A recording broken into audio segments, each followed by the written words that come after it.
കല്യാണം എൻ്റെ പോട്ട് ഉറപ്പാ വീട്ടിലെ മോള് വിശ്വാസം. അല്ലെങ്കിൽ നീ എന്ത് പണിയെടുക്കുന്നത്? ഈ ഇലക്ഷൻ തിരക്കലും വെച്ചിട്ട് പണിയെടുക്കല? ഈ റെസ്റ്റോറൻറ്റ് വന്നാൽ 2 വീട്ടുകാരാ നമുക്ക്. എന്നാട്ടാ കഴിഞ്ഞ പഞ്ചായത്ത് തെരഞ്ഞെടുപ്പിന് എന്നെ സ്ഥാനാർത്ഥിയായി നിൽക്കാൻ പറഞ്ഞാണ്. അന്നേരം എനിക്ക് സമയമില്ലേനു, മോള് പ്രസവിച്ച് തിരക്കലായോണ്ട്. ഇപ്പം വേണേ ഞാൻ നിൽക്കാം. അനി ഇത് പഞ്ചായത്ത് തെരഞ്ഞെടുപ്പല്ലടോ, ഇത് നിയമസഭാ തെരഞ്ഞെടുപ്പാ. അതിനെന്നാപ്പാ നമുക്ക് അപ്പക്കാരൻ കൃഷ്ണാട്ടിന്റെ വീട്ടിൽ പോയിട്ട് അതിന്റെ മേലോട്ട് ഷൈജുവിനെ വിട്ടിട്ടും കയറാം. ഓക്കെ, 10-60 വീടുണ്ട്, അത് മൊത്തം ഇന്ന് കംപ്ലീറ്റ് ചെയ്യണം. ആയിക്കോട്ടെ. കൃഷ്ണാടാ അല്ല ഇതല്ലാരാ എത്രയോടോ നിങ്ങളെ കണ്ടിട്ട്? കൃഷ്ണേട്ടാ, നമ്മുടെ സ്ഥാനാർത്ഥി ആരാന്നറിയില്ലേ? സുഭാഷാന്ന്, കാട്ടി സുഭാഷ്.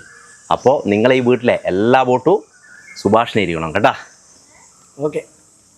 നിങ്ങൾക്കല്ലാണ്ട് ആയിരിക്കാം മക്കളെ ഞാൻ ചെയ്യാം. ഈ ചോരുന്ന വീട്ടിൽ ചോരാണ്ട് നിൽക്കുന്നത് നിങ്ങളെ കാരുണ്യം കൊണ്ടല്ലേ.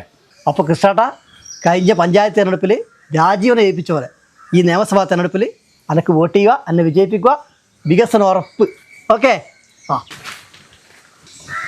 അപ്പോൾ അതുമായി ഈ തള്ളിത് വല്ലാത്ത തള്ളി തള്ളി തള്ളി പോകാം. നമ്മൾ തള്ളും നിങ്ങൾ ഉന്തിയാൽ ഉന്തി തള്ളിപ്പോകാം. അങ്ങനെ ഉന്തി തള്ളിപ്പോകാം.